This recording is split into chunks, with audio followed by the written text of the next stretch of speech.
Friends, welcome to the Institute of World Culture, a nonprofit educational institute dedicated to lifelong learning and the promotion of universal brotherhood. The Institute is located in Santa Barbara, California, but is now also streaming events online at our YouTube channel, IWC in Santa Barbara. I'm Jenny Bichef, and I will be introducing today's event. Information regarding the Institute can be found on its website, worldculture.org. To receive the IWC newsletter, email jerry@worldculture.org. The program today is on the theme of Vinoba Bhave, contemplative mystic and social revolutionary. The IWC has 10 aims, which are the basis for all its work. For today, we will be pursuing Aim 3, to honor through appropriate observance the contributions of men and women of all ages to world culture, and aim number 7, to investigate the imaginative use of the spiritual, mental, and material resources of the globe in the service of universal welfare. Our speakers for this afternoon are Dr. Anand Mundra and Dr. James Tepfer. Dr. Anand Mundra was born and raised in Warda, in Gandhi's and Vinoba Bhave's ashrams. He was witness to his father, mother, and devoted ashramites navigating the complex personal challenges of living lives dedicated to active political action, social regeneration, and God realization. Dr. James Tepfer is a founding member of the Institute of World Culture, a retired philosophy and political science professor, and a Gandhian scholar. The Institute is supported solely by volunteer donations. There is a donation box on the table in the hall, or donations can be mailed. Bathrooms are located in the hallway. Questions about the Institute or its programs can be sent to Jerry, with a G, at worldculture.org. Please give a warm welcome to Dr. Anand Mundra and Dr. James Tepfer.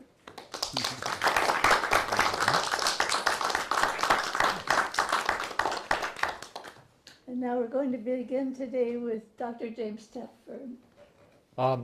What I'm going to do is read a short document that just gives you some intimation of who Vinobha Bhave was, for those of you who might not know, and a little bit of the context in which actually Anand was born.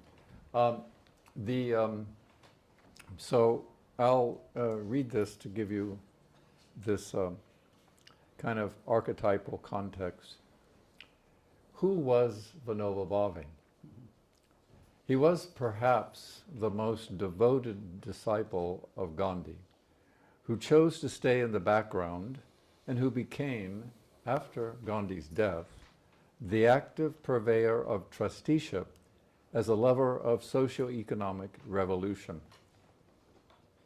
Bhave was a high-caste Brahmin, born in 1895 in a small village in Bombay Presidency, part of British India.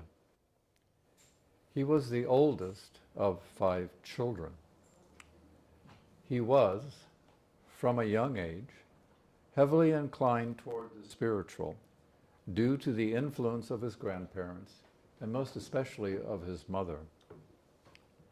In his youth, he was known to be a voracious reader, but not particularly accomplished in formal education. His interests were far beyond the public school teachings. When he was 7 years old, his father withdrew him from public school and privately tutored him in languages and mathematics. By the time Bhave died in 1982, he had mastered many languages. And what I find very interesting, this includes the mastery of Arabic, which he undertook to study at the age of 47. And when he had mastered Arabic, he read the Quran through 7 times in order to properly assimilate it, so that he could communicate and understand all of his Muslim colleagues and friends and people devoted to the whole spirit of Indian independence and the larger notion of a world of diversity within a unity of purpose. He, like his 2 brothers, he had 2 brothers that survived. He never married and was a lifelong celibate. He saw his self-imposed celibacy as an offering to God and as a way of strengthening his service of the dispossessed in society. The turning point in Bhave's life occurred in 1916, when at the age of 21 he moved to Benares to study Hindu and other teachings. While there, he read a newspaper account of Gandhi chastising Hindu Maharajas for their exorbitant display of wealth in the midst of great poverty. When Bhave read this account, it moved him very much, because even though he's only 21 years of age, at college, which he did attend for a while before withdrawing, and with people that he communicated with and formed friendships with, one of the things he found, to his dismay, was that so many people talked a spiritual language, but when you watch their actions and their hearts, they weren't very committed to any kind of life that reflected their religious priorities. And often many talked of revolution, but did so only in shadows, not in the open. So when Bhave read this article, newspaper account of Gandhi in his first speech since he returned from South Africa, in which he took time to criticize all the Maharajas, but not only that, he criticized also the intellectuals, whom he said had Eurasian minds.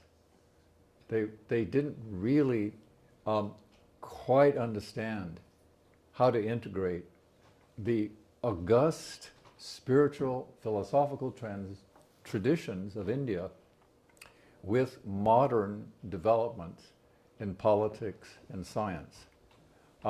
So when he read about Gandhi, then he immediately sent off a letter to Gandhi, to which Gandhi immediately responded. And so they had 2 or 3 letters exchanged in correspondence. And finally Gandhi said, "Your questions are so important and so penetrating, you need to come speak with me." And so right away, Bhave goes to his ashram. And when he gets there, he sees Gandhi. And as soon as he sees him, right away, in his heart, this is my Ishta Guru.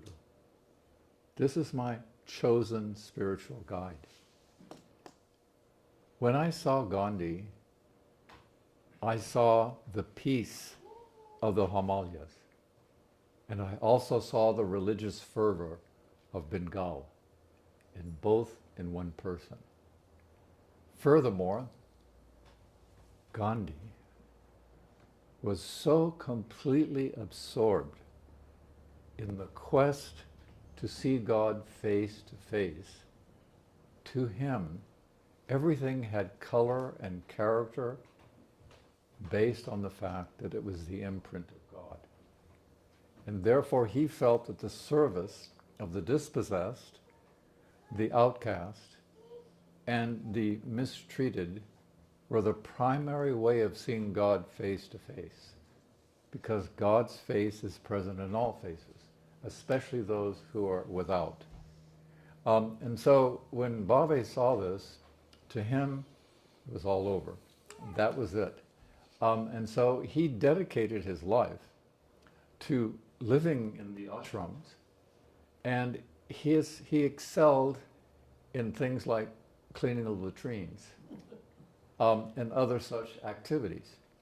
Because to him, to reduce the intellectual convictions of great archetypal aspirations and ideas about the divine, you had to reduce it to physical and intellectual practice. So to him, to engage in this was somehow engaging in something that was alchemical. It would help to transform society by the simple micro acts of doing service and being part of a community. He spent many years in jail over the course of his lifetime, probably the most, and he was actually the first satyagrahi chosen by Gandhi in protest of the British, of India being forced to enter into World War II. But anyway, so however, for our purposes, the turning moment, the pivotal moment, the moment of most importance to India and therefore to Anand as well, because of his parents' role. On April 18th, I'll just read you this because it's simpler. On April 18th, 1951, some 3 years after Gandhi's death, Vinobha Bhave began the revolutionary Bhutan land reform movement. This reform movement, in my view, saved India from decades of violence and ideological conflict. The movement originated in the following way. For some time, Bhave had been mulling over the problem of what to do about the millions of landless peasants in India. The antiquated and unjust Zarindari feudal system was suffocating the landless. Furthermore, and most significantly, the communists were fomenting violent revolution among the desperate Harijans, the outcast as well as the landless. There was chaos and mayhem throughout the major provinces of Telangana, then called Hyderabad state.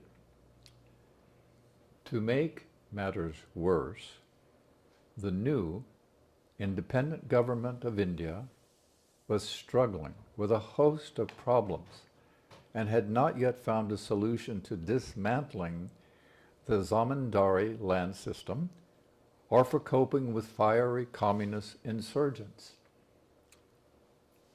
Fortunately, Vinobha Bhave stepped into the epicenter of this dangerous situation and appealed to the wealthy landowners to voluntarily redistribute a small percentage of their land to the starving poor, thus avoiding either communist violence or state-initiated coercion by a socialist government. At first, Bhave's appeal to the zamindari landowners fell on deaf ears. And by the way, Bhave, to his immense credit, from village to village he went, amidst some pretty horrific violence that was being done. At night, the communists would come and kill people, and during the day the government would come and arrest people. So it was a pretty horrendous situation. And Bhave, would meet with the communist rebels privately. I'm your man, as long as you take out the violence. To each according to his needs, from each according to his abilities. That's a marvelous statement. That's a wonderful principle. But get the violence out of it. Because that'll never work. It's inhumane. And I am your brother, And I'm going to go around and encourage people to do the opposite, to voluntarily give up. The communists didn't feel it was a threat. To have Zarindaris give up land that they'd owned for thousands of years, that was inconceivable. To illustrate the point, I'm remembering a story of Bhave when he had initiated his movement and was going through India, right, northern India in particular. A kind of rebel came to him, a young rebel, and said, "I want to be with you, Bhave. We've got to go get these landowners to give up their selfish hold on land." The Bhave kept telling him to go away. You want to come in and have a seat? There's a seat over here and another seat over there. Thank you. One here, one there. Good to know. Thank you.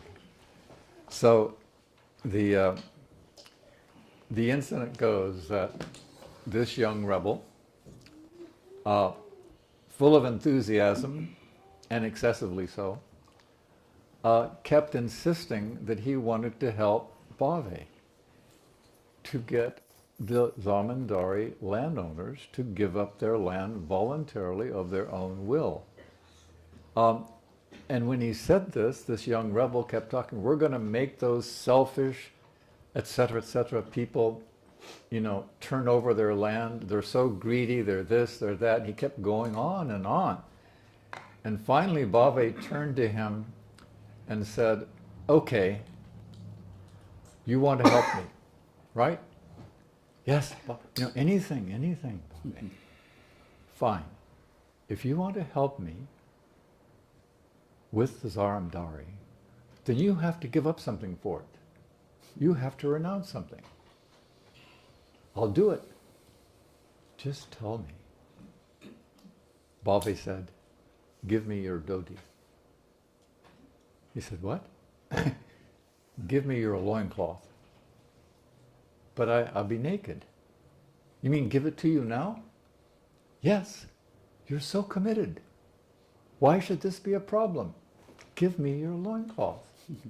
Give it to me now. But Bhave, there are people around here. He said, are you committed or not? And he turned red. Said, I can't do that. And he said, then don't speak to me about how much you're committed and that you think you know something about what it means to be a Zamindari and give up land you've held for thousands of years. Interesting point. Now, okay, so Bhave comes into this system. At first, Bhave's appeal to the Zaramdari landowners fell on deaf ears. But at the village of Pochimpally, when Bhave appealed to landowners to donate to the desperate landless in their village, Reddy, a landlord, spontaneously stood up and offered 100 acres of his land to be allocated to 40 families in his village.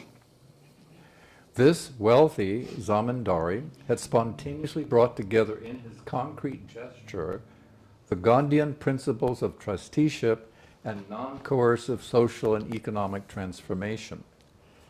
The land gift movement, called Buddhan Yajna, had begun and slowly spread across India under the protected aegis of Bhave.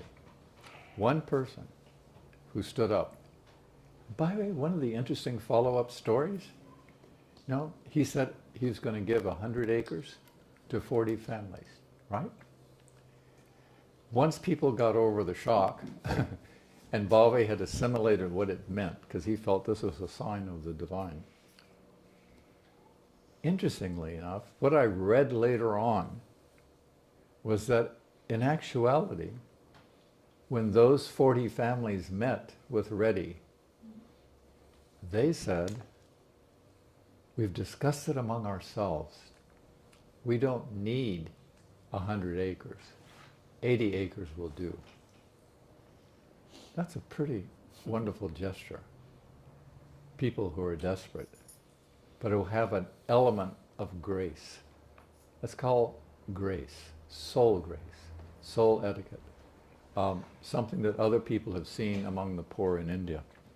At any rate, a few months after the start of the Bhoodan movement, Prime Minister Nehru stood before the Indian Parliament and made the following comment about Vinoba Bhave and his voluntary land reform initiative. Nehru said, "This frail man has just accomplished, solely by the force of nonviolence, what all the military power of the Indian government would be completely unable to do." Bhave's reform movement eventually evolved into Bhoodan Gramdan, in which whole villages donated the land of the village itself to be farmed cooperatively by all. In other words, there's no private property in the sense of land. Thus, it therefore became, in effect, no privately held land in such villages. This was pure communism, without revolutionary violence or state-sponsored coercion. In the end, Bhave collected and redistributed over 4.5 million acres of arable land to the untouchables and the dispossessed. And because of this, he halted a communist revolution in India, a democratic country, which is now becoming, by the way, one of the most primary geopolitical shapers of the 21st century. It's now moving from Europe and America to the Pacific. That's now the 21st century. And India is going to become rather important at that, one would think. Anand will now tell us his journey. Thanks, Jim. Very beautiful summary there. So, since hello everybody, it's very nice to see you, and I'm very grateful to the Institute of World Culture for having me here to be able to talk about this amazing growing up I had in Gandhiji and Vinobha's ashrams. It's quite an interesting experience. So, Russ, we have to get somehow these slides up there. Okay, here we go. Thank you. Appreciate that. Since Jim was just talking about this first Bhoodan means land donation. When Vinobha was contemplating how this is going to be solved, and this person on this left picture, this person here, Ramachandra Reddy, he's the one who just stood up and said, "I'll give 100 acres." Unbelievable thing. And so that's Vinobhaji on the left. So what Jim, his name was Vinoba Bhave, and that's why Jim is calling him Bhave. I can't call him Bhave, I had to call him Vinobha. He was known in India as Vinobha, everybody called him Vinobha, so you'll be hearing me call him Vinobha. So that's Vinobha here on the left, that's Ramachandra Reddy on the right, giving him the land. And actually that's my father in the middle. He was right there in the middle of the action. Yeah, and here when the 40 families came, this is one of the families, the Harijans, or the God's people, the destitute who had nothing, absolutely nothing.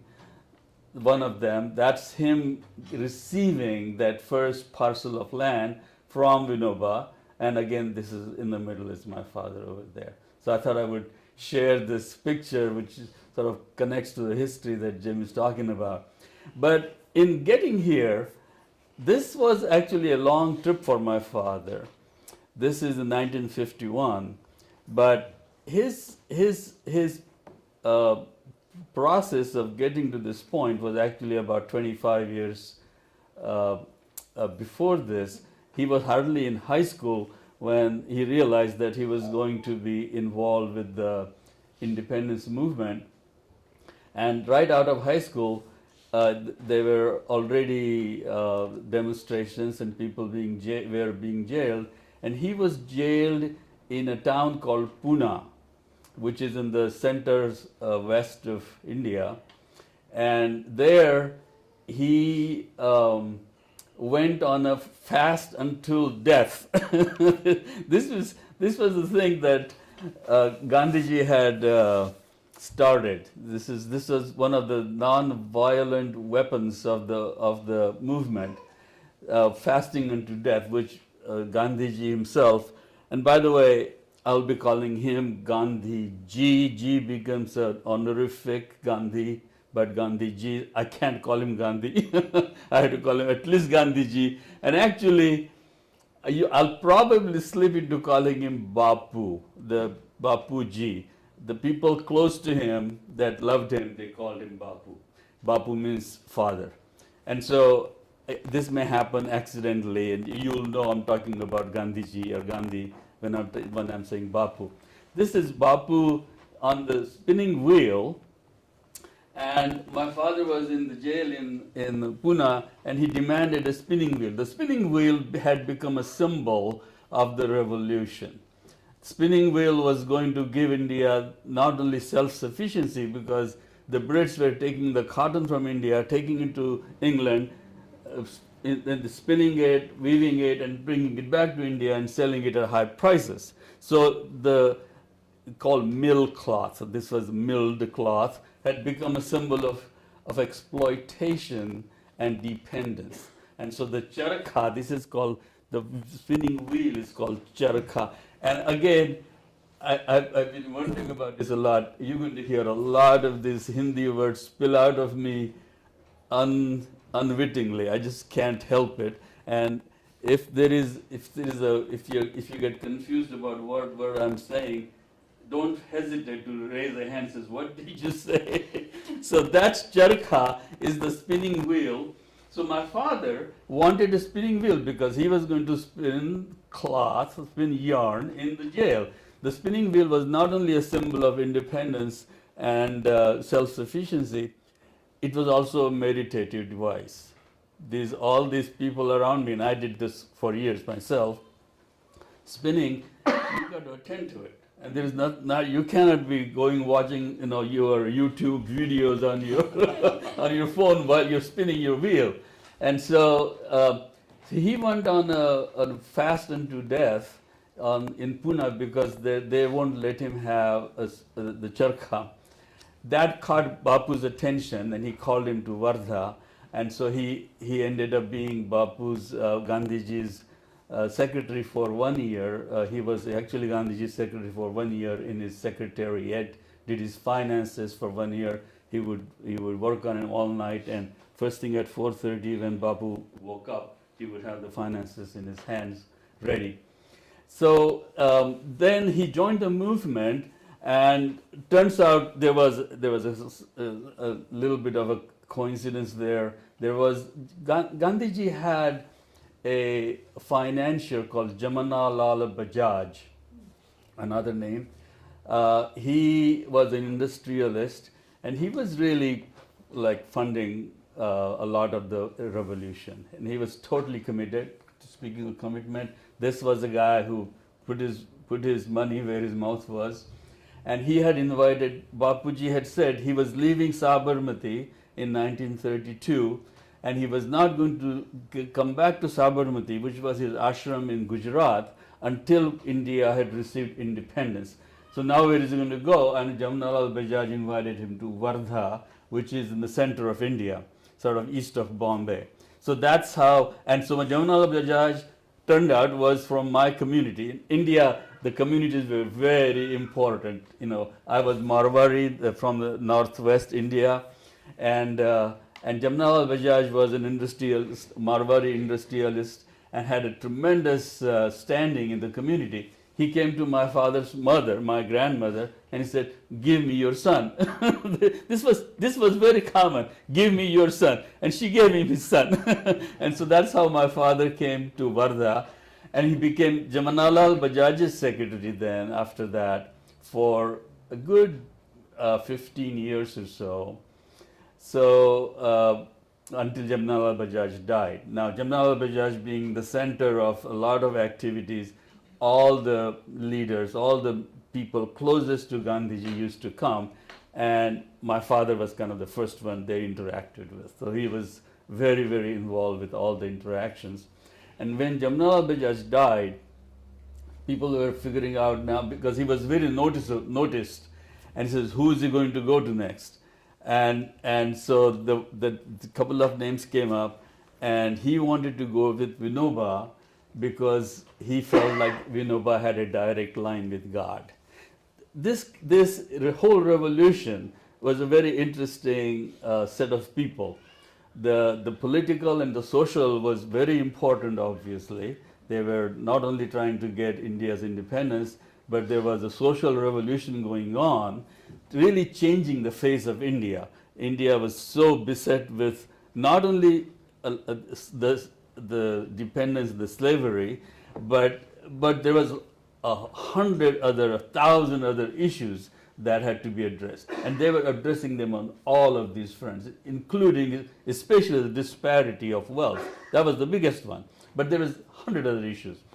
And so social was very important, political, social, and the whole thing was based on spiritual thinking. It was quite incredible. Like the community was just, the spiritual was really the ground and the basis for everything they did. And so my father, Vinoba, like Jim was talking about, Vinoba was extremely deeply learned. Gandhiji had this presence with him that, like, beautifully said, the way you read the discussion of what Vinoba saw. And that was Gandhiji's effect on people. People felt that with him. I have heard my father heard the recording of Gandhi come up on the radio. My father is listening and he's crying because the meeting, the relationship with Gandhi was so deep. People just felt so deeply connected to Gandhi. And so Vinoba was with Gandhiji, and then father went to Vinoba. Vinoba took him as his secretary, and that was 1940. And so really, my father had already been with Vinoba for about 11 years at that time when we saw that picture when the Bhutan movement happened. And when Vinoba left Wardha, he had his ashram in Wardha. When he left Wardha to go to Telangana, my father, of course, went with him. And this was a trip on foot. Vinoba was doing they were way ahead of their times. They wanted this very sustainable community to live in, and they were experimenting with a moneyless society. And so he wouldn't ride a train. He wanted to, he was going to, when they said there was going to be a convention in Telangana because of the communist problems, and Vinoba, the people prevailed on Vinoba to go.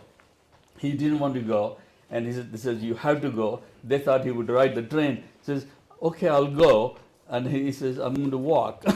So now people were worried because Vinoba wasn't doing very well. He was actually quite ill at that time. And so now they didn't know what to do. They talk him out of this or what? And it was a 300-mile trip. The convention was a month away. It was going to be 10 miles a day. So to walk there, and my father was there with him. So this is kind of the background of that picture. But let me start from the beginning. This is my home community. This is I grew up in a house across from the street from this house. It looked exactly like this. I was going to show a picture of my son standing there, but instead I decided no. And this is taken when my son was with him. Son was 18 years old at that time, and we were there when this picture was taken. These were, very, very modest homes. Jamnalal Bajaj built these homes. Gandhiji wanted all these experimental communities built. So he would take a cause. So this particular community was built around women's cause. Women were suppressed, exploited. I mean, their role was in the kitchen and have babies, and Gandhiji wouldn't have it. So this community was built around educating women and empowering them. It was quite a beautiful community actually.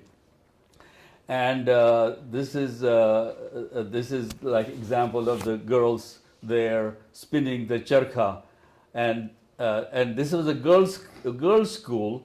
My father wouldn't have me go to a public school because he didn't believe in the kind of education was being given in public school, and so I had to kind of just stay home and not go go to school for a while because this was a girls' school. I went to the girls' school for a couple of months, couldn't handle it, so they took me out. They took me out of there. This is the so-called Mahila Ashram. Mahila means women. This is the ashram. Ashram means a Community. a refuge or something like that, right? So there were many such communities built there. One other person for Bapuji was Kumarappa, and Bapuji wanted him to develop technologies for that were the small scale technologies that the villagers could use to empower them to earn a living, that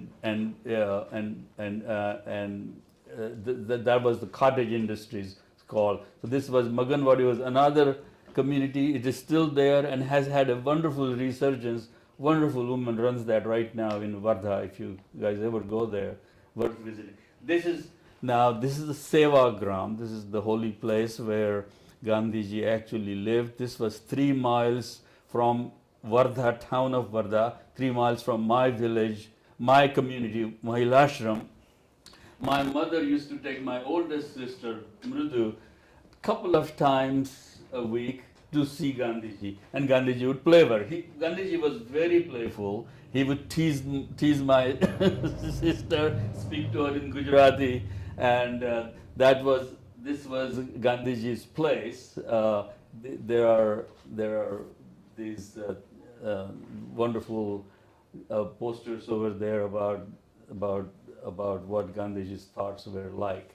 This is Gandhiji's hut, and this was Gandhiji's office.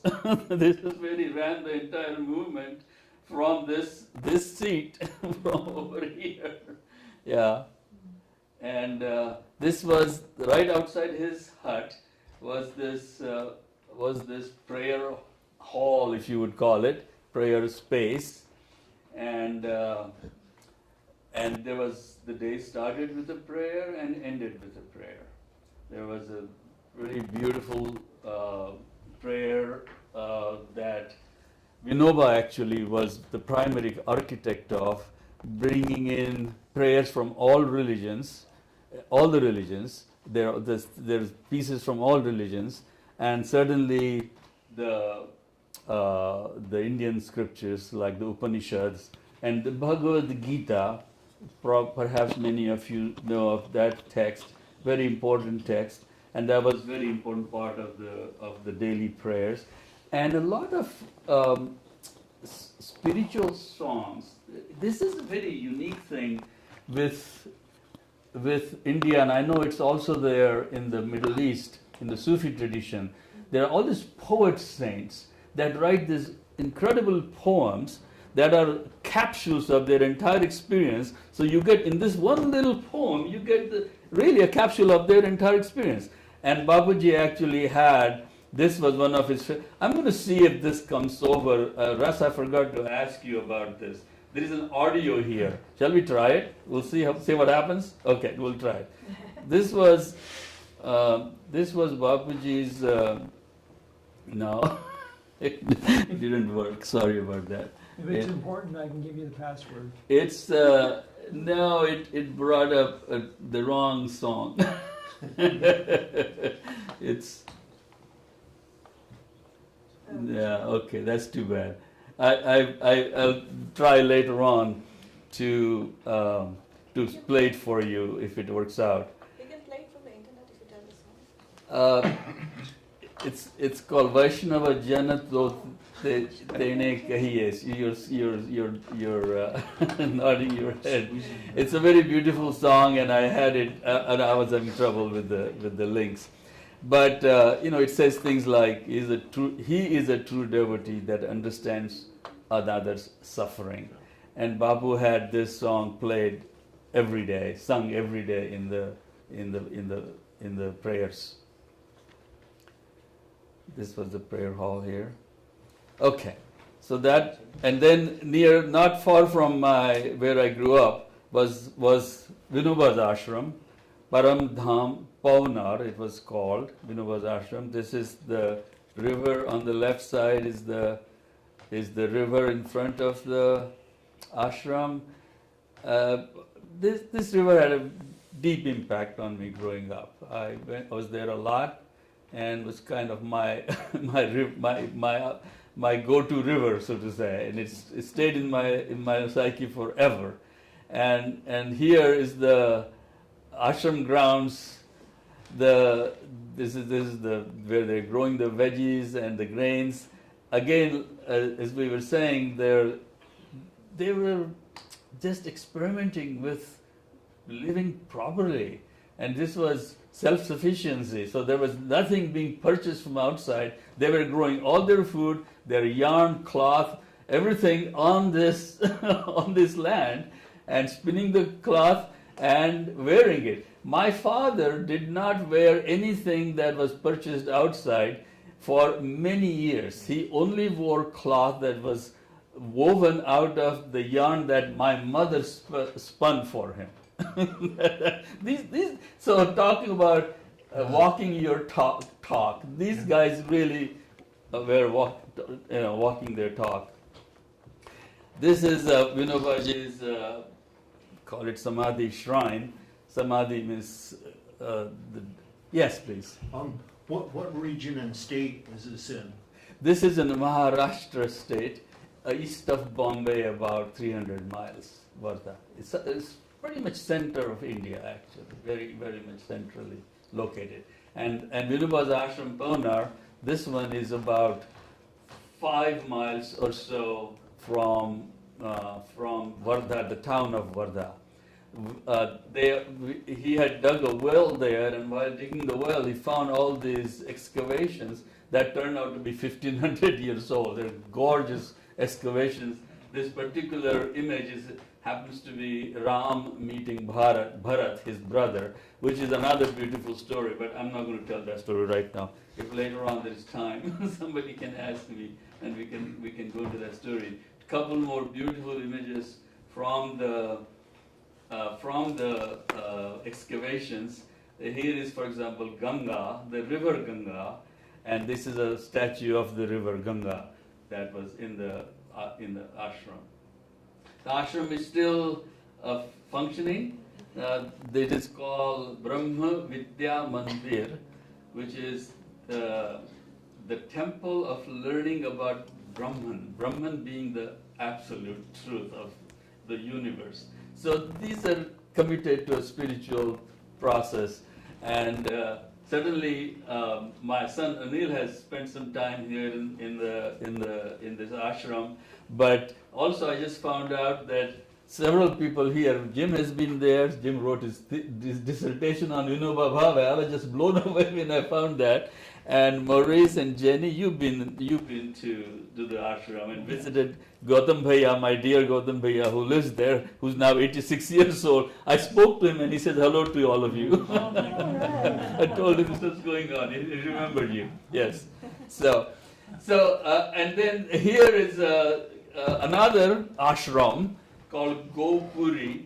The Gopuri meant a place for animal welfare, but it really meant especially for cow. The cow is a very important place in the culture. It goes back again to ancient India, but it had a place in the current culture as source of milk for sure, a source of the oxes that were going to till the land. And so it was revered in that way. It's like the cow was really like a part of the family. It's kind of like our dogs and cats here are part of the family. And the cow is beloved. We had a cow when we were growing up, Lakshmi, and we loved her. We would go hug her. It was pretty awesome. The Gopuri here, turns out, was also where my school was. When I first went to school, 5 years old, I went to this school here. elementary school, and the school was, again, our curriculum was kind of intensely based on the scriptures. I mean, we chanted the Bhagavad Gita every day. Vinoba had translated the Bhagavad Gita into Marathi, so Marathi was the local language. So we chanted one chapter of the Bhagavad Gita every day. I had learned it, about half of it by heart by the time I left the school. And we would have these competitions where you say one verse of the Bhagavad Gita, and whatever the last letter of that verse was, somebody had to respond with a verse starting with that. That's how seriously this was taken with the training of the kids. And it's just like I was saying, the spiritual was just always there. I'm going to talk mostly about this now. That's really what has stuck with me. I didn't do the political movement. I didn't do the social work. I came here to the United States, but the spiritual has stayed with me. And I'll still to this day remember my father reciting verses from Katha Upanishad. I'm showing here, Atmanam Ratinam Vidhi Shariram Ratamevatu, this. Know the self to be the Lord of the chariot. I'm 5 years old and my father is reciting this Katha Upanishad verses to me. And I was walking with Vinoba one time, and he just started walking up and down the hallway with me. And in that 10 minutes that he walked with me, he taught me this poem by Adi Shankaracharya, the original Shankaracharya, which says, Satyapi Bheda Pagame Natha Tavaham Namamaki Nastam. Says, oh Lord, yes, you and I are one. Of course, this is the whole Vedantic truth of unity of the universe. And so I am that, thou art that, you are one. So, oh Lord, yes, true, you and I are one, but I belong to you, not the other way around, because the waves belong to the ocean, not ocean to the waves. This was just, it just fell out of these people, this kind of verses and these songs. I remember being with Vinoba ji in actually Assam. I was in Assam, and with Vinoba ji in I think 1967 maybe or something, for about a week. And we are in this village. There had not been a jeep in this village. They saw the jeep come in. They put garlands on the jeep. She's from Assam, right? Assam, right? Yes, sorry. And so he's talking now to the villagers who have no education, and he's talking to them about this verse from Shvetashvatara Upanishad. This is, he's talking, Tileshu Tailam Dadiniva Sarpihi. Only Vinoba could do this. Made everything completely accessible. They got it. Says, yes, the Atman, your essential self, is in you, just like oil is in the seed. Yeah, what's confusing about that? I get it. And so we were steeped in scriptural learning like this. But of course it was the Bhagavad Gita that was the centerpiece. And this is probably one of the more famous verses from the Bhagavad Gita. Karmanne vadikaraste ma phaleshu kadachana. You have a right to work, not its fruit. And do not hanker for the fruit of action, nor for inaction. And so we chanted that, and especially this Upanishad. All the Upanishads were present, but this was a favorite one of Vinoba. He had translated that into Marathi. We sang that in Marathi every day. And it says, Isha Vasyamidam Sarvam Yatkincha Jagatyan Jagat. Everything is universe, is imbued, completely pervaded by the Lord. Renouncing in His name, enjoy what comes your way. So Isha, and we chant. I had to admit, I chant this every day still, at least once a day, but sometimes twice a day. So really, the bottom line was, as steeped as these communities all were in the political, and the social work, and they were totally committed to that. Really, the message underneath always was that we are doing this as an offering. This is an offering, and the offering is for the purpose of what? It's the purpose of attaining the self. It is the self, the Atman, the self, the essential self, who we really are. That's the one. Atma are shrotravyah, drashtavyah, mantavyah, nididhyasitavyah. It's the self that should be heard. It is the self that should be seen. Once you see it, you meditate upon it. And once you have meditated upon it, you embody it and live from the self. That really was the message. And it was given to us in this wonderful way, was not beaten down. You know, I had to admit, I reacted to the political because I had to do it. so I had to get away from it, which is why I came to the Americas. But this wasn't beaten down in me. It was somehow just seeped in. It was kind of osmosis. And so it has stayed with me. This is very much what has stayed. And all of this teaching then was distilled by Vinoba Ji, Baba. People also called him Baba. The people close to him called him Baba. Into this prayers. It's this, what to call this? We call it Ekadasha Vrata. 11 vows of the ashram people. And these were ahimsa. Ahimsa is non-violence. Satya is truth. Ahimsa, satya, so we sang this every day. Ahimsa, satya, steya, brahmacharya, asangraha, sharira, shrama, swada, sarvatra, bhaya, varjana. Sarvatra, bhaya, varjana, fearlessness. Sarvadharmi samanatva, see equality in all religions. So that was very big in India, especially between the Hindus and Muslims. There was so much issues going on. Sarva dharma samanatva, equality of all faiths, Swadeshi sparsha bhavana. And this was chanted during the prayers. So morning, evening. So all of this was kind of part of the scene. And this whole thing that these were chanted, it's nice to chant this. But really people took these things seriously. So I'm going to tell a couple of stories now because that's the way I can express how people took this seriously. I mean, for example, the non-covetousness. When my parents were married, you know, in India it was customary. First of all, there was dowry and everything. It was really a very, very bad situation. The women, the girl side had to give dowry to the boys. So of course Gandhiji was against that. So my father's family, my father wouldn't accept any dowry, but my mother's family still in her when she was married, gave her all these, you know, beautiful saris, this jewelry. Gold is very big in India, very important. Yeah, I still have the gold jewelry that my mother had given to my son's mother when we were married. I still have that.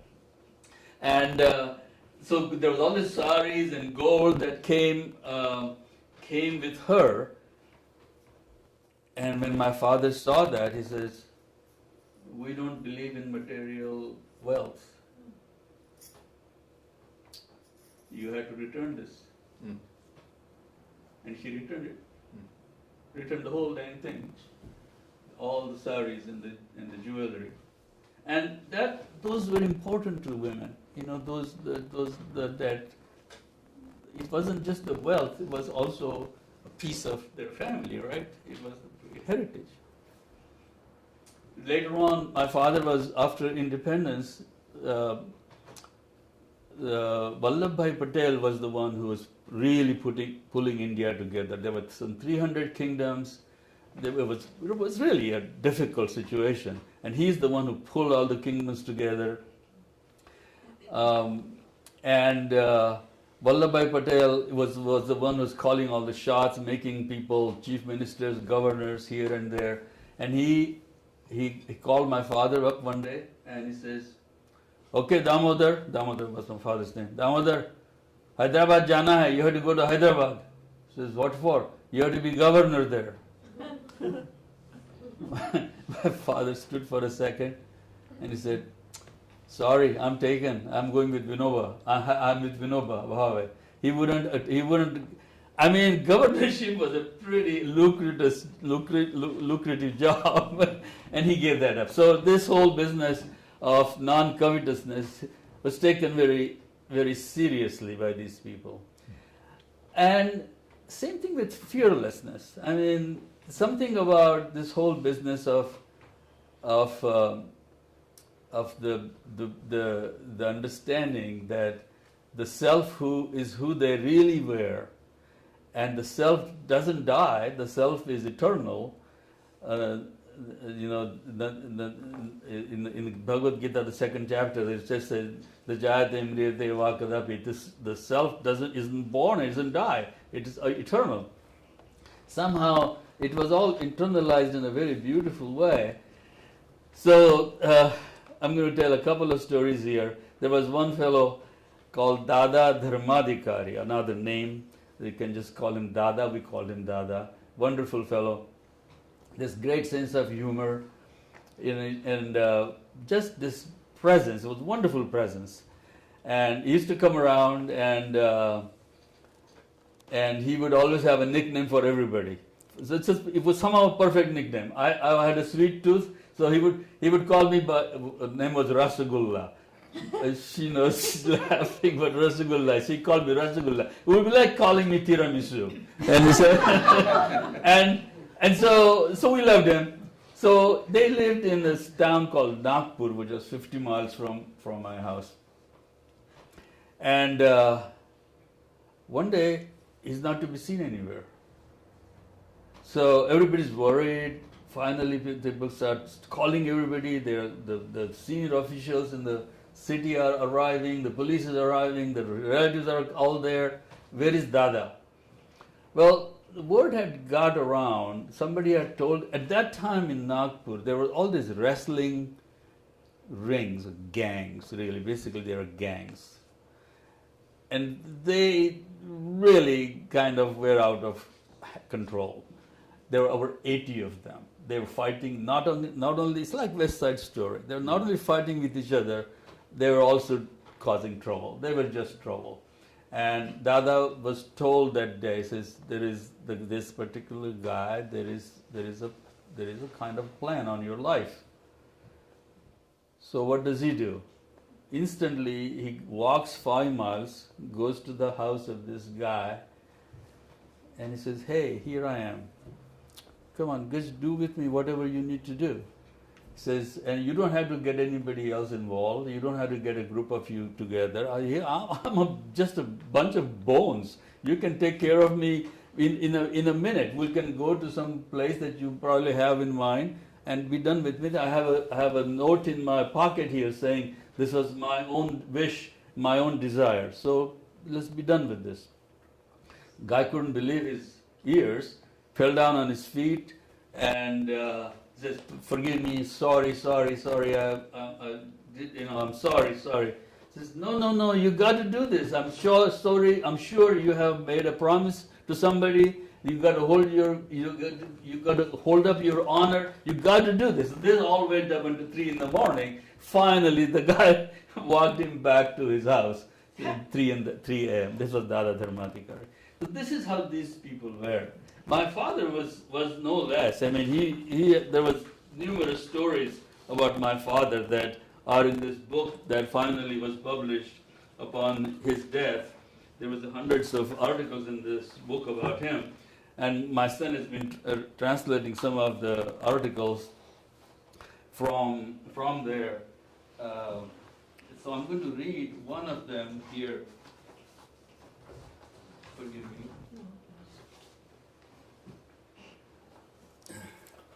He was my father was in the last 20 years. After 20 years of being Vinobha's secretary, Vinobha sent him to Dhulia, to this God-forsaken place in the hills that had come to Vinobhaji as a Gramdan. Somehow it ended up as a Gramdan. The place was just really difficult. It was there were hill people. They were not in the mainstream culture in India. It was 25 miles from anywhere. There was no education, no civilization. I mean, it was just terrible, and it was very violent. I'd been there early back in the days, and the stories I was told by my father's co-workers were really horrific as to what they were like. So that's where my father was, and at that time there was no roads. When my son was there, he was able to go in a car, which was still a difficult ride, I understand, but there's at least a road now. But at that time there was no roads. He used to have to walk 25 miles one way, and he did that a couple of times a month, one back and forth. And it was just a jungle. So there's animals and stuff in there, and there were these what they were called robbers or dacoits. They were difficult situations. Where was this place? This is near Dhulia in Dhargaon area, in Satpura area. And so one day my father is walking. I'm going to read this just because this was coming from and I converted it into a story. This was exactly what happened apparently. And I actually don't know the name of the guy that was accosting my father. I call him Walya. So who goes there? Out of the thicket of the woods springs out a rough-looking man with a knife. Give me a rupee or you are toast. Bhau, my father, we all called him Bhau. Bhau was surprised. He looks at the fellow, ill-kempt, looking lean and hungry. You want a rupee for what? I have mouths to feed. 4 kids and a wife. Give me a rupee or say goodbye to your life. Life, 1 rupee for a life. 4 kids and a wife, that's a lot of people to feed. How many meals would you be able to get for them for a rupee? This took Wala by surprise. He wasn't expecting that. I don't know, maybe 2 or 3, maybe 4. Don't mess with me. Give me that rupee. After 2 meals or 3, they will go hungry again. And then what? And do they know this is what you do to feed them? That's not their business. This is what I have to do, whatever it takes. But he was a little less sure now. Well, you could talk to them and see if they want you to feed them this way. But that's your business. Here is what I'll propose to you. I'll set you up so you could feed them for life, every day. And in a way such that you could tell them what you do for a living. Things were turning out a bit different than he's expecting. Don't mess with me. You're trying to get out of this. You're not going anywhere. I have you. See this? He flashed his knife one more time. But this time he was a little less sure. Where am I going to go? I still have 10 miles to go to my office, and there is not a soul on the way. You could easily overtake me.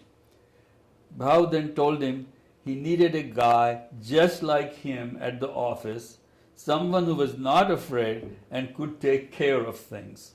He would get paid a weekly salary and get a place to live if he wanted. This was all too weird to believe. He questioned Bhau, what kind of business was he in? I run a school and I teach people how to farm. Long and short, Wala walked the remaining 10 miles with Bhau to the headquarters of Satpura Sarvada Mandal.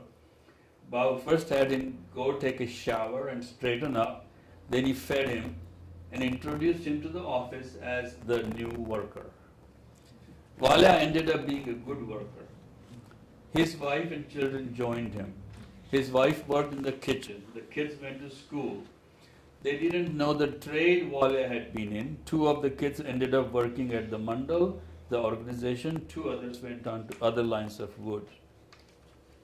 A couple other workers in the Mandal had been threatened by other gang members.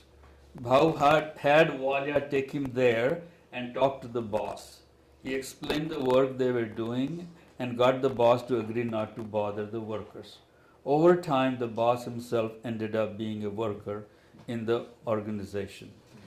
So it's just, these guys weren't scared, weren't afraid. I don't know, it's kind of incredible actually. I mean, I don't actually understand it, but all I can say, I'm reporting it. This was really how he lived. My father lived like this. He nearly died about 8 times, and there are many stories in this book talking about how there was a python on the way to this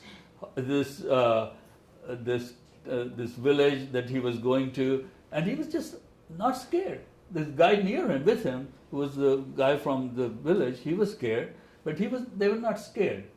And same thing with Telangana when Vinoba went. I mean, Vinoba could have been killed by the communists because he was getting in the way of what they were trying to do. And Vinoba went in there, and his condition to the government agreed to cooperate. His condition to the government was no police and no military with me. So just imagine, rather than taking some protection with him, the condition was no protection.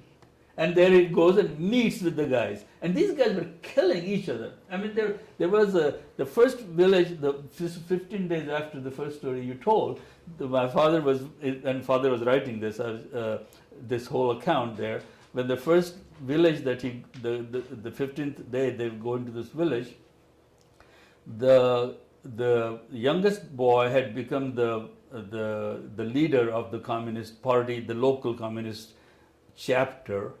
He was very charismatic, had in this small town of 2,000 people, he had managed to get 40 dedicated workers, and including, there were 4 brothers, including two other brothers, and he was asking his oldest brother to join him, communists, so they're going to be killing people.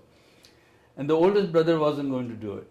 So he gave him 1 month to think this over. In month later, he came back, and the oldest brother was thinking. The oldest brother had brought this young boy up, had sent him to school, taken care of him like a father. He says he's not going to do it. He's going to remember this. The young boy came and he got him shot by his people. They were really, it's a difficult situation. And that's the situation that Vinoba walked in without arms, fearlessly. And he met with these guys. And he never thought the communists as bad people. He literally didn't think of them as bad people. They were just good people doing some bad things. And he talked to them like that. He says, you're like you said, like Jim was saying, you're my brothers. You want the same thing that I want. You want equality, you want the poor people to get, but just stop this violence. And he went to the jails to see, because they were getting jailed, and so they went to the jail to visit the communists and visiting. So there was equal vision all the time. There was equal love for everybody, kind of a thing. And I would say I should finish with a story about my mother. My mother was no less amazing in this whole thing. When she was married, other thing that my father told her. See, my community was called Marwari community, and they were from the northwest, and there was a lot of Muslim influence in that community. So the community started to wear veils. So my community used to use veils, parda we call them, or burqa. And so it was important for the girl to be wearing a veil. This was another way of suppression and exploitation of women and keeping them down. And of course Gandhiji said no veils. And so my father said to my mother, oh, you shouldn't wear a ghungat. Ghungat was another word for it. You shouldn't wear a ghungat. My mother said, fine. So they go to the house, the parental home, and word gets out in a minute that this girl, this upstart, doesn't wear a ghungat. Within an hour or two, there is women all the way around the block coming up just to see this girl. And they're coming there, they're gawking at her, and they're not nice. They're mean. And the tradition was that my mother had to hold the feet of whoever came This was Pagdharna. Yes, she knows exactly. They would jitkarna. They would kick her because she was being bad. It was very horrible. My father finally had, really felt bad about it. He says, okay, you can wear a ghungat if you want. And she said, no, we're not doing this. So finally my father just got her out of there and they moved to Mahila Ashram Vardha, which is where they were all Gandhian. There was no ghungats over there. So I wanted to show that. Then my mother put, Russ, can we bring back the slides there? Thank you.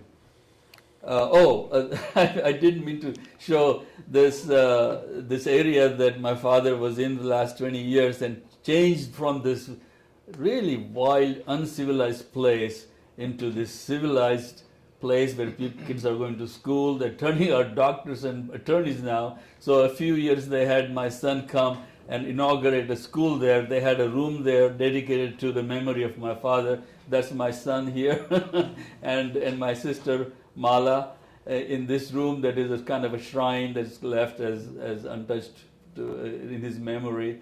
And they are inaugurating, my son and Mala, my sister, are inaugurating the new building. It is cutting the ribbon and breaking a coconut. That is the auspicious thing here. I don't know, Anil, did you want to say anything about that experience? Sorry to put you on the spot. I didn't know I was going to show this. He was just there a couple of years ago. She's the one Gandhiji used to talk to her in Gujarati. Older than her. This is the number 2. Yeah, good memory. Yes, she knows Gujarati also. I don't know any Gujarati. But now you can see, and there are pictures. Here's my father, my mother, my sister. There are pictures of when my sister had disease by that time, so there are all of their pictures. And there are Anil and my sister are sitting on the dais. And these are the school kids. So it's a thriving, beautiful place now. And it's impossible to imagine what a wild and horrible place it was before this fall. So they truly, literally worship my father over there. There was about 10,000 people came to his funeral when he died. My mother put her her chutzpah to work later on in life, built a Montessori school in Wardha. Really from scratch. Even though it cost a fair amount of money, she had to go pound the payment in a lot of different places to offices. And Indian bureaucracy was horrible then. It's probably not a lot better now. Is it any better now? but she had to deal with the Indian bureaucracy, and she got it together, and she built this building and school. This is Nehruji. This is That's what I thought it was. This is the person that Jim was reading, who was the first Prime Minister of India. He was Prime Minister for about 20 years. And he came to inaugurate the building, and that's my mother over there. And, he knew my sister, my eldest sister, by first name. He sent them letters when they got married.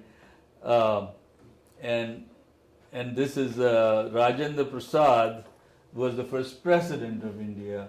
It was. Yeah, there you go. And this is my mother reading, welcoming him to this thing. So she was also quite a strong lady and put it to good work, kind of a thing. So anyway, I guess I wanted to probably end this with a story. On January 30, 1948. In the morning, at 5:30 in the morning, my father was in Wardha, which is where we all lived, and he woke up with a start at 5:30 in the morning, as if Gandhiji was waking him up like this. And he woke up, and he didn't know what was going on. And that evening, Gandhiji was shot in Delhi.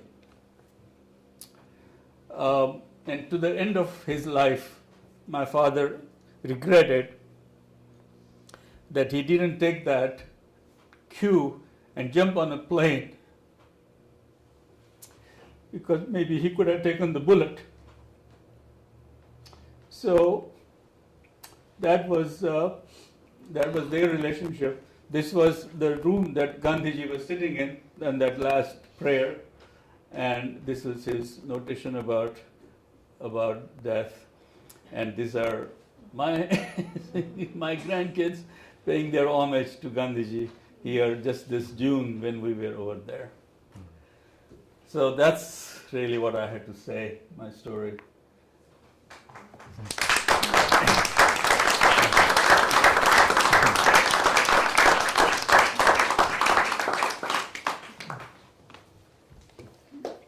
We now have time for questions or comments.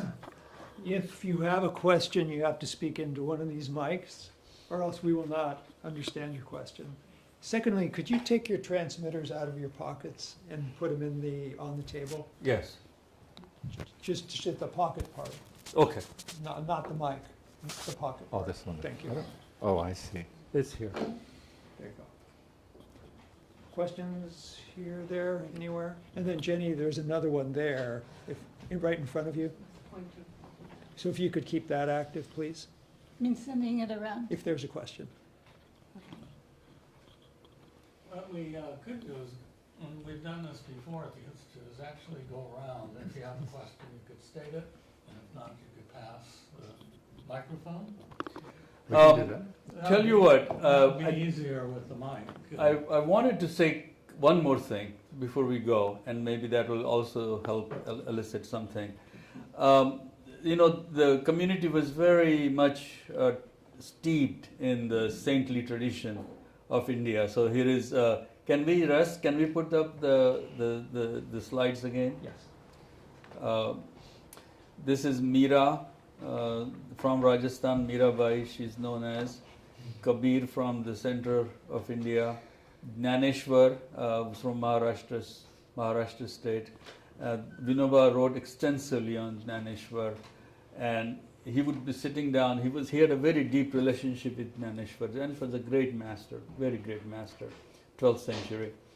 And my father would walk 5 miles from our home to Pavanar in the morning. 3:30 he would leave at home, get there for his job, which was to be his secretary, take notes, do the correspondence with Vinobha. Well, Vinobha was sitting in meditation, and then he would get out of. He was kind of reading Jnaneshwar's poems at that time, and he was translating them and writing commentaries. So he would come out of meditation and say a couple of things. My father would jot them down as commentary on Jnaneshwar,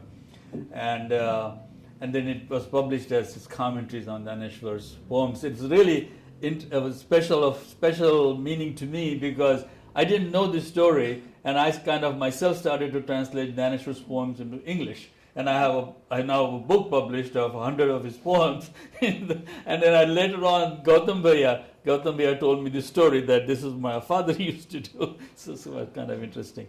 And this also is now going to work. I was going to play this song of Meera's, how Meera dances with abandon. When the king sent a goblet of poison as a gift, Meera drank it in a gulp. These were the kind of heroes that these people had, that they just were unafraid of dying. And everybody kind of was associated with Gandhiji and Vinobhaji, and so because of their associations, I got to meet a lot of great beings. So this is cutting off this place cutting off, and the left of Aurobindo here is the mother, which you cannot see on this sphere here, but that's the mother. And I met her. My father had gone on a South India tour, and he had taken me, and I was 6 years old, and I met the mother of Aurobindo, and she used to give these packets of flowers, and I was given this packet of flower by the mother. It's a very important event in my life. And there was this great saint called Tukadoji Maharaj. He was a realized being, and he did Vinobha's work. And he went from village to village like Vinobha and spread the message. But he was a God realized being. I seen him walk around the house. Chalo, he used to say, chalo, let's go. And get a tambourine in his hand and sing the songs, and there's hundreds of people behind him just walking down the street. It's wonderful. And this is a very interesting woman. When I knew her, she was not realized. She actually was with J. Krishnamurti for a little while, and right soon after that, they became realized. And she used to come and speak at Ojai. She used to come to the house that we lived in, and she Dada Dharmadikari, that first story I told about the guy who had this wrestler try to kill him, do his job. He had assumed her as kind of his daughter.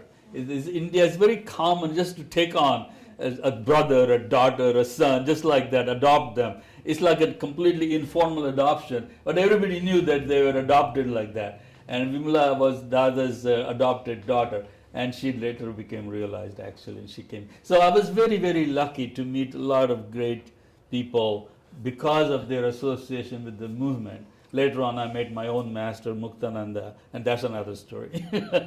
but that I didn't meet because of my father. My father met him because of me, and actually was a fantastic coming full circle, because my father had met a lot of great beings in his life.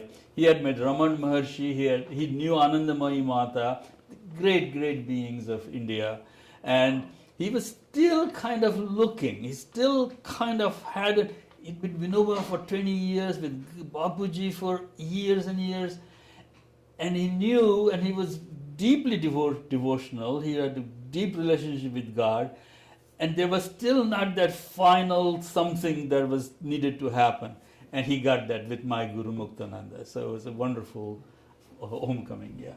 Okay, that's my. I did finish that. Finally, I'm done. Yeah.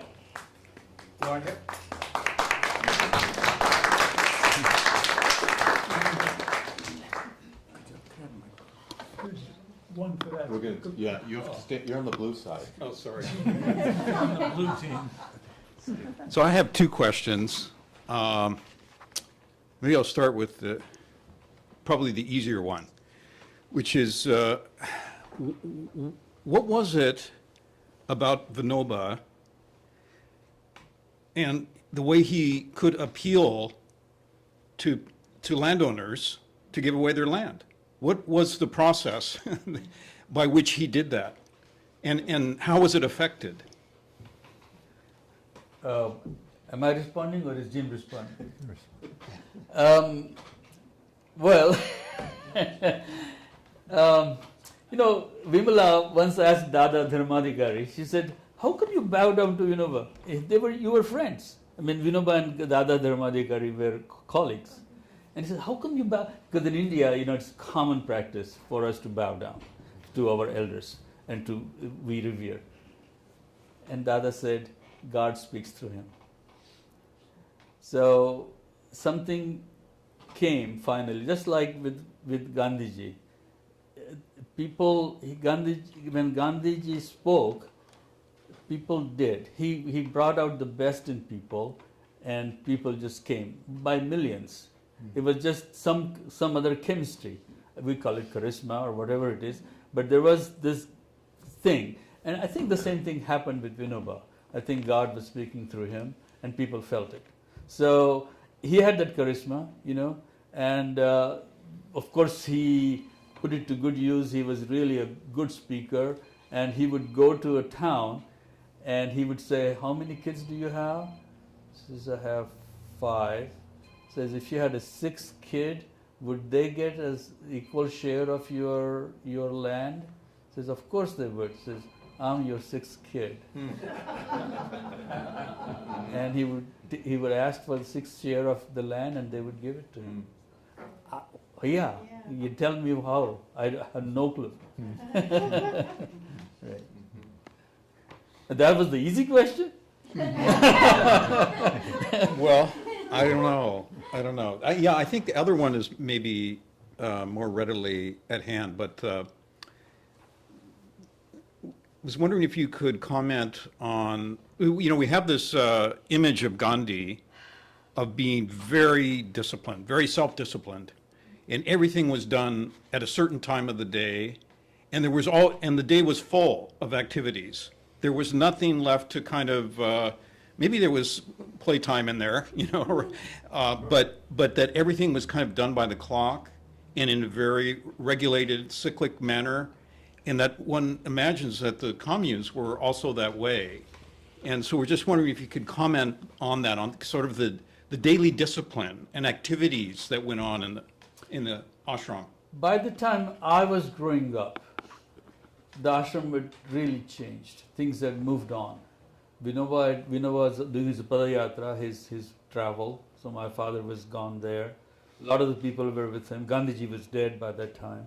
So actually by the time I was growing up, there was only a semblance of the original left. So I was not in the original the ashram discipline. There was some of this, like I said, there was the reflections were all there. So there was the prayer in the morning, and there was the whole, all the spiritual teaching was there, and the people were, some of the people were there. But I personally wasn't part of that very, very strict ashram life ever. I was there for just a couple of years in the very early time, like 6 years old, 7 years old. Then I got finished with elementary school. There was no school for me. My father wouldn't send me to school because there was no Vinobha schools for me. So I was at home gardening for 2 years, and my mother had to fight with my father to have us go to school, because he would bring in these people who says, "Oh, he's got a master's degree, he's got a bachelor's degree." My mother started getting mad. He says, you admire these people with master's degrees and bachelor's degrees, and my children are uneducated. And so she wanted to send them to school, and she fought with Vinobha, she fought with my father. There were fights in front of Vinobha, these discussions, and got Vinobha to approve my sisters going to school. They went to Banaras Hindu University in Banaras and sent me to school finally after 3 years. Best 3 years of my life. No school, no homework. I just watered the garden and flew the kite for 3 years, and it really helped me out the rest of my life. I was able to go to school for 15 years after that. I recommend it. I don't understand this whole homework thing that we do. I don't get it. Yes, when after Gandhiji was shot, the devotees, how long did it take for them to come out of the shock and the disorientation and the grief and become effective in their work again? Oh boy, and Jim may have to help me with this. It was horrible. I mean, it was the nation was in shock forever. I mean, I don't know. I have no idea about how long it took. But I mean, my father would still cry when he thought about it. And this was like when I was growing up. So you're looking at years and years after that. Yeah. Yeah. I don't think his people ever got over the shock of the shooting. Yeah. So it permanently set the ashrams back? Not exactly. I mean, I think Gandhiji is true, had this incredible command. He was both visionary and also very, very practical. So he was able to execute things in an amazing way. That particular mixture, none of these guys had. So Jawaharlal Nehru had the political charisma, so he became the prime minister, and all these other people became involved in politics. Vinobha definitely had the spiritual, the heritage from Gandhiji, and he definitely implemented it. There was a pretty big difference between Gandhiji and Vinobha in that. Vinobha really was ultimately a contemplative. I mean, he as much work. It's unbelievable to me that he did as much work as he did, because he really was at heart a sage, a meditator. You know, he would have just wanted to be by himself in the Himalayas, and here he was walking on foot, village to village, doing all this thing, and he had created this organization and stuff. But there was a real difference between the way he ran his organization and the way Gandhiji ran his organization. Would you say that that Bhave was a bit more of an ascetic Yes, he was. than, He than was and very Gandhi much, had this interesting syncopation between the heart and the head, such that he could, as one wonderful writer said about who spent 2 weeks with Gandhi, and he said, I got up early in the morning, Gandhi would get me up, and we'd go for a walk, and Gandhi would begin thinking out loud about issues that faced India at that time. And I could tell by the quality of what he was saying and the questions he was raising to himself that here was a man like I'd never met before, whose everything about him was pervaded by love. He just emanated an efflux of warmth, embrace. As one person said, when I first met Gandhiji and I walked into his hut in the ashram, I felt as though an invisible arm reached out and welcomed me in to his kind of bosom, so to speak. And the New York Times journalist who made up his mind to go and question Gandhi in a way that no one else had ever done. He was determined to get a tough interview with Gandhi because so many people, even the journalists, fell in love with Gandhi, except the British. But so he goes in there all determined with a list of questions to pin Gandhi down against the wall. And before he can say anything, Gandhi said, now, tell me again, how many children do you have? Are they well? Tell me about your wife. Tell me about your commitments. The hour was up, and I'd ask him one question. And I left, and all I have to say is he's the greatest man I ever met. So you can see the effect of Gandhi. Yeah. But I will say, it's interesting, Anand, because I read someone who quoted Desai, Gandhi's his secretary, for many years, Desai. no. And he said about Bhave, he said, the thing about Bhave and why I admire him, probably more than any of the other disciples and devotees of Gandhi, is because what he does is this. When he grasps an idea or a principle or a teaching, his immediate desire is to find a way of developing it and expressing it in some form of action. He loves to convert the theory to the practice. That's why he would get so upset with people that fell in love with ideas, but it was a romance. It wasn't a real marriage. And so he said, and the second thing about Bhave is that when you watch him, you see the dynamics of growing into something. He was never mechanical in that sense. He believed that even though he wanted to convert things from theory to practice, from theoria to praxis, that he realized it was an organic process. And you had to learn it by making mistakes. When you interacted with people, you discovered your faults. But you also discovered in time your virtues. And he said he was to him, even though it was kind of subtle, Bhave to him was the finest example of someone who loved growing into something and understood it that way. An ideal you grow into, you don't mechanically or rule-bound practices. It's something you shape. It's something that shapes you. And it's something you have to go through this incredible dialectic. And I wonder in that respect too, Anand, when you raised your question about what was it that kind of set the flame going, I think one way of understanding, and I think this is very true about Gandhi's understanding of something, I think this is what I've learned from him. It's when there's great pain and violence and suffering that an idea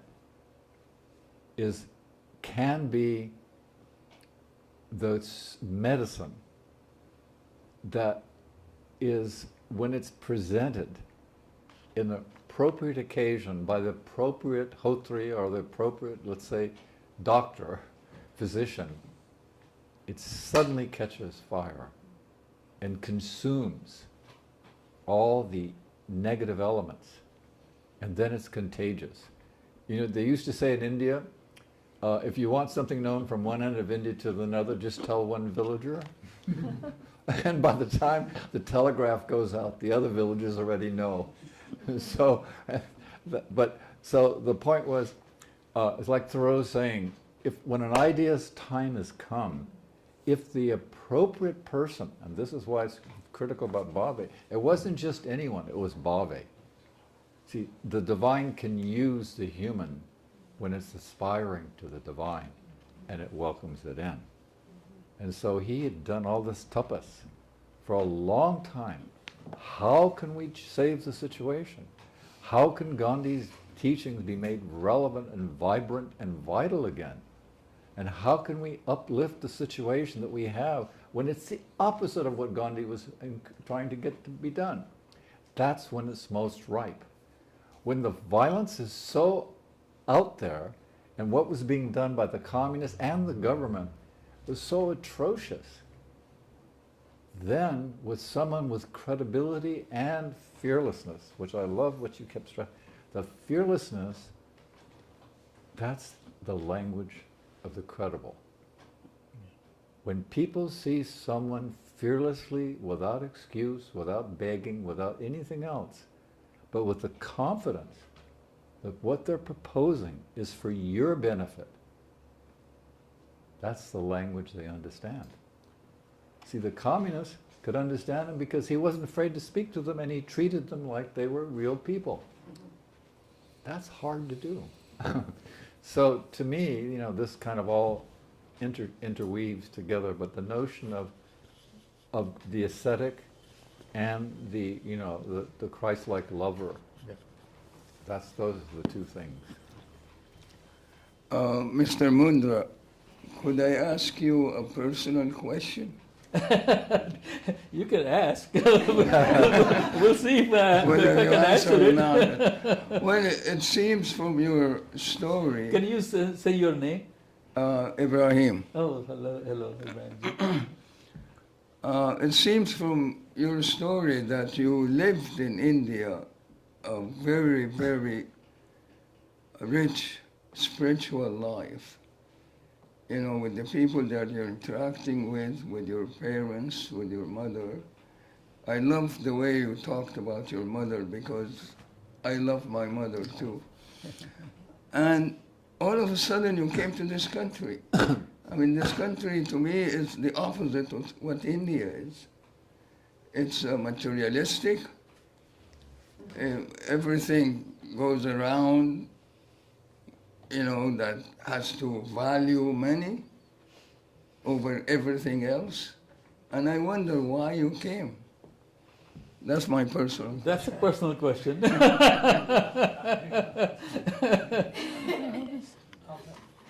So we'll say first factually, but then I'll try to give a deeper answer. Factually, I was studying engineering, and I had a couple of degrees in India, and the school I was in, when we graduated from that school, the top kids all went to United States to study, and so I applied to come to this United States. This is hundreds of years ago, and I got in here. I had applied to Stanford and Princeton, and they turned me down. Says we don't allow Indians and Pakistanis. And so I went to a podunk school and eventually went to UW, and I got my PhD. So this is a practical answer to your question. But if you wish, I'm willing to give a deeper answer, that's what you're really after. And that's a difficult thing for me to say, but it is as wonderful as the upbringing was. I had to come to this country to find myself. I had to get away from India to find India. And this is exactly what happened.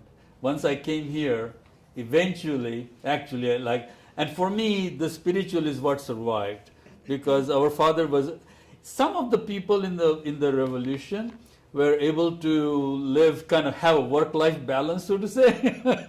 My father went one of them. There was a name called there was a name called Bhagat Singh. You know Bhagat Singh. You know Bhagat Singh. So Bhagat Singh was a revolutionary in India, and this was right in early 1900s, and the Brits executed him to set an example. This let people see what happens if you oppose the Raj. And he went to the gallows saying, "Long live India," and he became a symbol of the revolution. Bhagat Singh. He was the ideal martyr that was really held up as an ideal in India.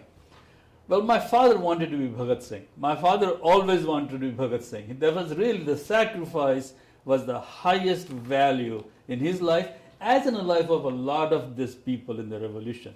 Not armed sacrifice, it was a non-violent, but it was really a sacrifice that was important.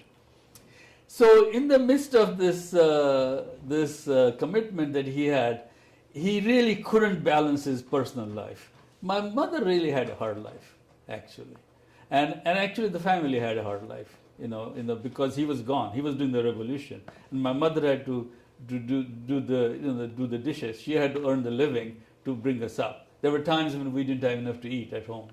So there was a lot going on at home that was a problem, and I had to really leave the whole situation. This I know in retrospect, to find it again. And what survived from this is, like I say, is the spiritual somehow.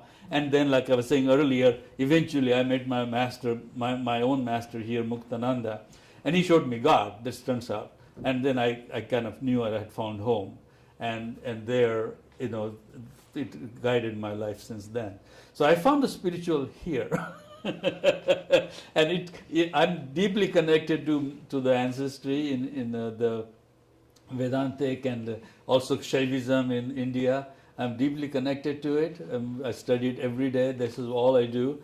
And yet it's really from coming here that I found it. And I also feel that the practice here of the spiritual life is also very, very deep in America. I really honor it. It's true that on the surface there is this materialism, but my God, is there materialism in India? It's incredible how materialistic India can be. So there is a mixture everywhere, and I think the same thing is true here. And I'm in awe of how much spiritual realization is happening in this country. I'm in awe of it. And I'm jealous of it. I says, I've been practicing for 50 years. When is it going to happen for me? So yeah, it is. Well, thank you. Please. There's a lot of discussion and observation today about the incredible wealth disparities that are going on, especially in the USA. And of course, then there's arguments about how much the state should get involved in redistribution or not, and there's reactions to that. There are sometimes violent reactions or assassinations, like I think a banking executive a few years ago was shot on the street. I'm wondering, does the story about Vinoba Bhave shed any light on possible solutions? Some solution that's not violent revolution and that's not heavy-handed state-sanctioned redistribution. Could it speak to us in some way? Or is this so different, so remote from rural India now that it's not relevant? No, it sounds like you think it's not that irrelevant. Sounds like you think it is not irrelevant. And I would agree with you. And in my preparation, like I say, I really moved away from politics and social work because as a reaction to my father's life. He was too much there. I didn't want to do that. I wanted to be with my family. I tried to be with my son when he was growing up. I didn't have a father. My father was gone. And but here now, given this political situation, and I'm finally waking up and says, oh my God, look at what my parents did. They stood up to what was going on, and they did something amazing. And Gandhi and Vinoba did something amazing. Maybe there is something for us to learn. So I had to admit and agree with you that assume that there is something here for us to learn. I think it sounds like you have some ideas about that, so maybe you should share about how it is relevant. No, I don't really. Yeah. Just, I'm not sure how it applies, but I'm completely moved by what both of you had shared, and Kirk's question earlier about, sort of like, well, how did he do it, as if there was some technique. But you answered it wasn't a technique, it was who he was. Well, mine was a glib answer in a way. It's not totally glib. And of course, Jim spoke to it very beautifully. It's probably a meld, and the somehow hope the times brought out these two great beings. Times brought out this great being. And they mobilized the whole country. I mean, millions were doing what Gandhiji was asked. It was unbelievable what people were doing. Even my master Muktananda, when he was a sadhu, wandering amongst he went to jail for Muktananda. Everybody went to jail for Gandhiji, and so in a way the times bring out somebody like that can mobilize us. People weren't the same after independence, after Gandhiji left. It was different. They were grabbing after power after that. Things that they had sacrificed, there was not the sacrifice anymore. So in a way, he had a way of mobilizing the best in people. And so did Vinoba. Vinoba also had this way of mobilizing. I assume that, and of course, and these people that I talked about, they were like that. I mean, I think they weren't temporary. Dada was that like that. My father, I think, really was. He lived like that all his life. So yeah, there is something for us to learn, isn't it? I wish I could learn something from my father and my parents. It would be great if I could. Yeah. Yeah. I've heard, but I'm not sure, did Martin Luther King meet Vinoba Bhave? Do either of you know? I don't know, Jim. Did he? I don't recall that he did. I don't recall any reference to him meeting Bhave. He met a lot of Gandhians in one or another form, and people would have been connected with Bhave too, but I don't know if he specifically did. Now, he went in 68 and Bhave died in 82. Well, no, King went in 64. Yeah, I don't know, I don't think so. Probably an AI question. And just the point that, we've been talking about Gandhi and Bhave and the Indian situation, but the principles, which are universal, love and nonviolence, as you all know, is spread all around the world. Whether it was through Martin Luther King, who also suggested a guaranteed annual income in 1968 and was against the war in Vietnam, and yet all over the world you've had practitioners essentially, even if some use it as a tactic, there are many practitioners around the world, it seems, of Gandhian nonviolence. The question, though, is the other side of it. It's the ashram, the constructive program of Gandhi. It's one thing to go out and demonstrate. It's another thing to go back to an ashram and still have the discipline to live with other people communally, because it does get pretty difficult. The elbows start to rub up against each other. It's not so easy in that way. But certainly it seems, wouldn't you think, that he established a seed, a bija, a seed thought that spread all over the world, and now people it may be latent in many places, including India, where they like Ambedkar, others, more than Gandhi now. But the fact of the matter is, it's still there. And it's there among all the religions, right? Christians in India as well. So I'm just thinking that the stories that you've told us are amazing, and they're not going away. They're still there. They're still there, and other stories are still there to be made. Yeah. Yeah. Yeah. Thank you. Uh-huh. Yeah. Didn't Gandhi say that it would be decades after his death that he would suddenly become more relevant?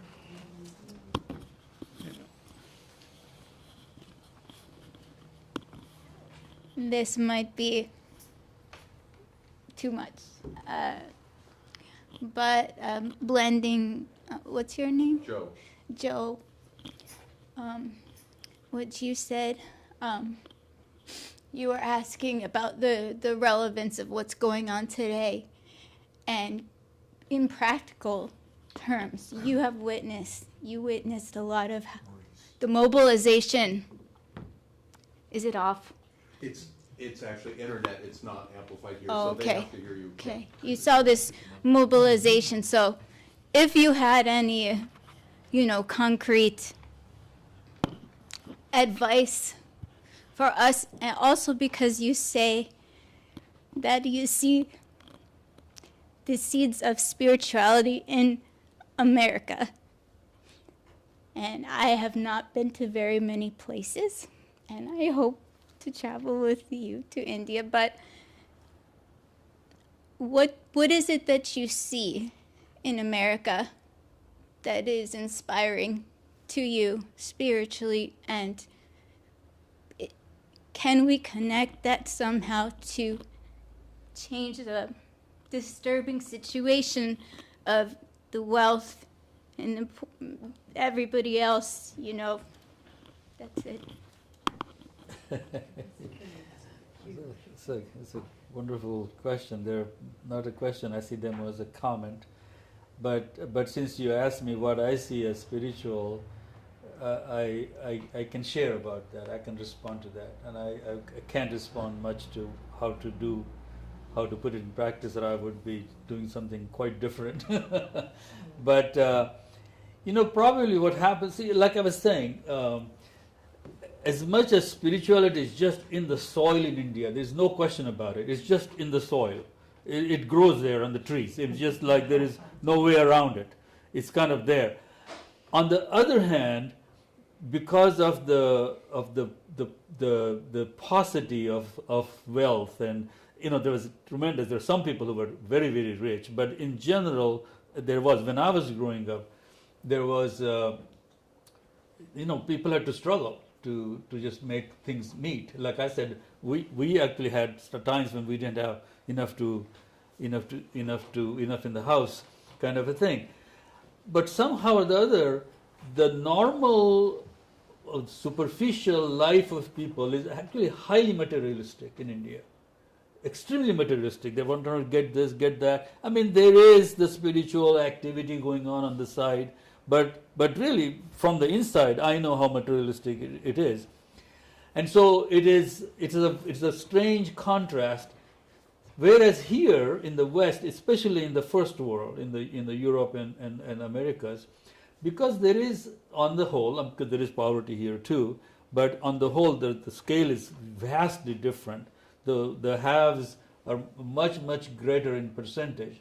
And when you have everything and you're still not happy, then you look for the spiritual. And I think that's what my guru used to say. People here, they have everything, and they realize that you can't get it from the outside. You had to get it from the inside. So people look for it. Now, having had everything, now you look for it. It becomes very genuine. And that's what I see here. It's very genuine. People are really searching, and people are finding. And what's really beautiful about this country is that you learn at very young age to question things. In India, you don't question things. After 50 years here, I'm still learning how to question things. And it's just you don't question things in India. Here, you question right away. And there is something very, very, very good about that. Because when you own something, you own it. So I find that it is somehow easier here to do the practice than it is actually in India. Yeah. Question, please. So, Mike. Everybody will be pleased to know that they did meet Martin Luther King and Vinoba Bhave in 1959. Oh, wonderful. They have the specific date. And when they talked, Martin Luther King asked about the limitations and challenges of nonviolence. And Bhave replied that nonviolence requires faith. And the quote is, "Mere arguments and persuasions are not enough." Can you speak to the idea that nonviolence requires faith, not just intellectual understanding?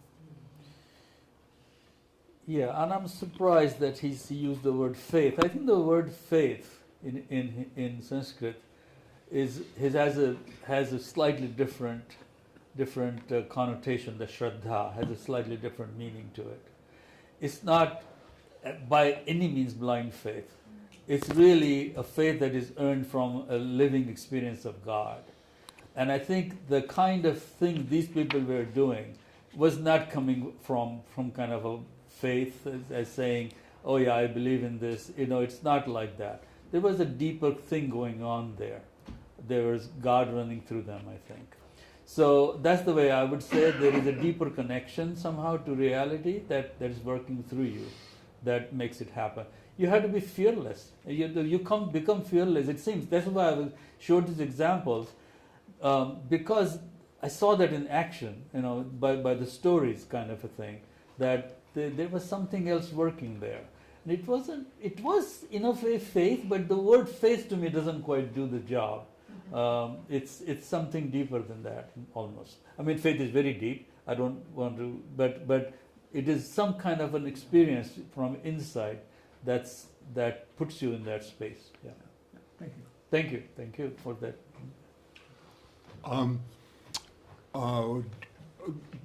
How do Gandhiji's devotees deal with somebody like Narendra Modi, the current Prime Minister of India?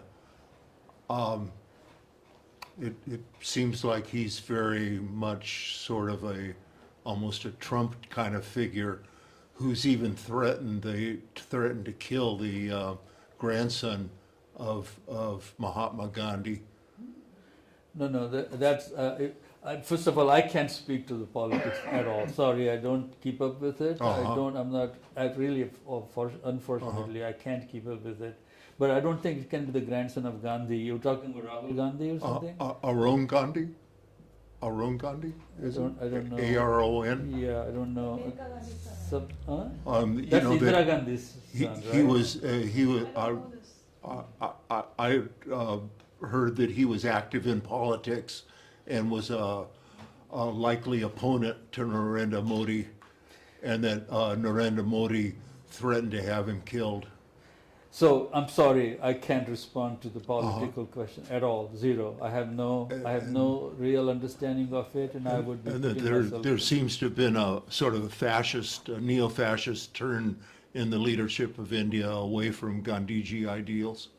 I do hear about it. People tell me about it, and I have no real insight into it. Right. I'm sorry. Yeah. Right. Thank you. I want to give an opportunity to somebody in the back room here. Ellen, did you have a question that you wanted to? Yes, thank you. Why don't you speak up because they have to hear you. Thank you. Well, thank you. It's been a great presentation. And you said something that just absolutely fascinated me. You talked about the stricter discipline of the ashrams before your time. And so I'm wondering if you could give an example of the atmosphere and then what do you think that created with that? What was the atmosphere and how did that affect the men, women, and children of the ashram? What was the source of that strict discipline? That fascinates me. Thank you.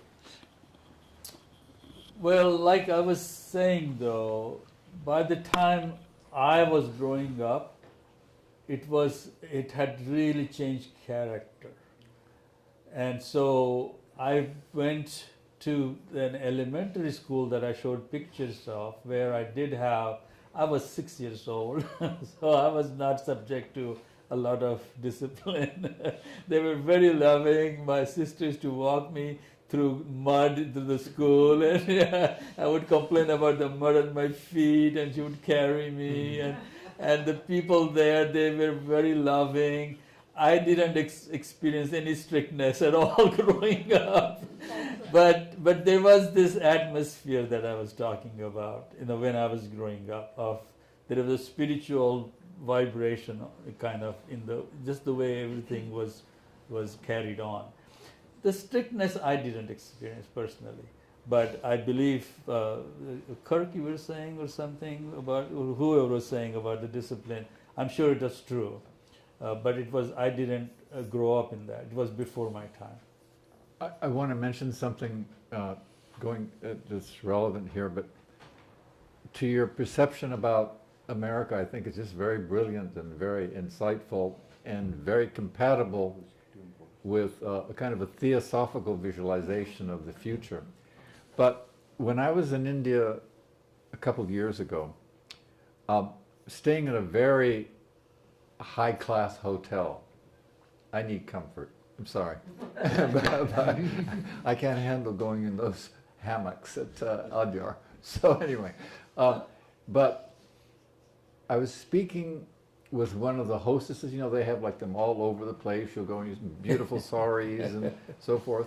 And I like to establish relationships with people when I go, particularly to places like that, to see what's going on beneath the surface and the whole thing. And I had a conversation with a young woman who was a greeter there. And the more it unfolded, the more helpful it was. Really wonderful, because she said,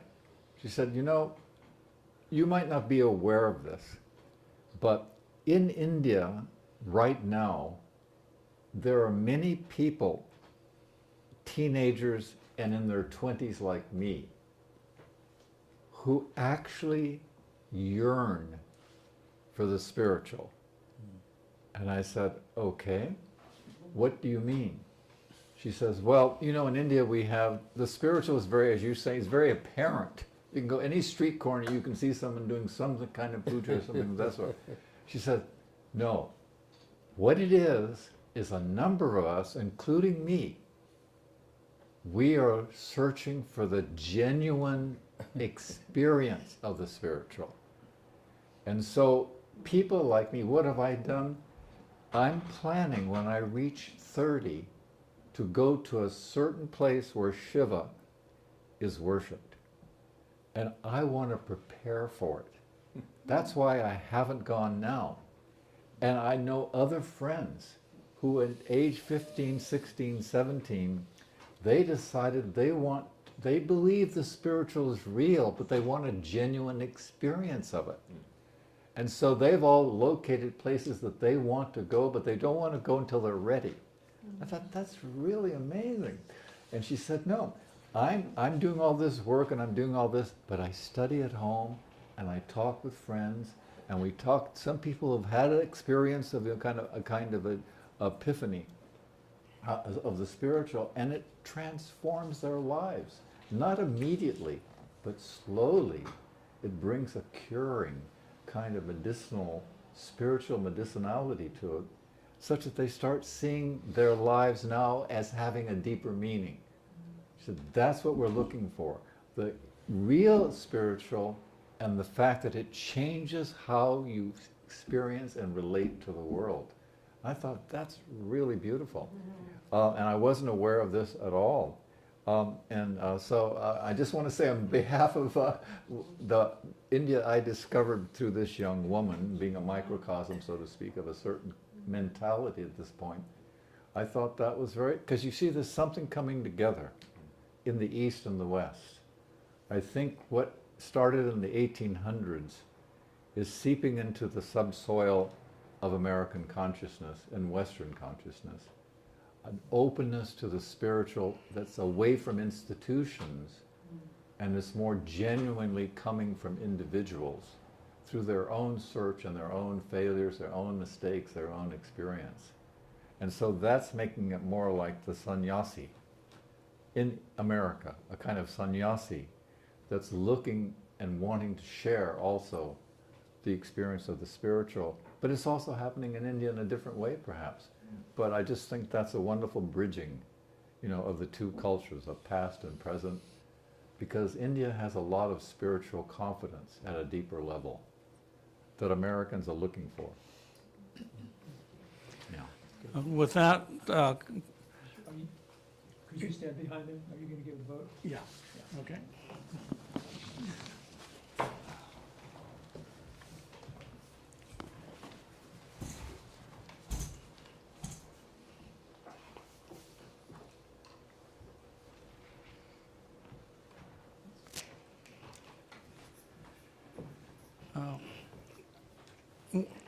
Well, with Jim's comment, it certainly raises our attention and our awareness to the real possibility that as individuals and with like-minded people, that the spirit and the atmosphere so vividly described by Anand and the political dimensions described by Jim, that we really, as individuals and micro-communities, have the opportunity to really begin to reflect, go inward, and then come to a vision where the spiritual meets the social, and where the spiritual meets us in our hearts and not just in our minds, in such a way that we begin and can to revision. In the same way, who would have thought Vinobha Bhave could have done what he did? And that brings one of the things, the great thank you that the Institute of World Culture has to both speakers. They've allowed us to remember what has been obscured. And in remembering, we can retouch the original moment, retouch the heart, and come away from this meeting with an atmosphere of hope and possibility in what seems to be the darkest of times. So we are very, very grateful to all of you and to our wonderful speakers today. On behalf of the Institute of World Culture, please give them a real vote of thanks.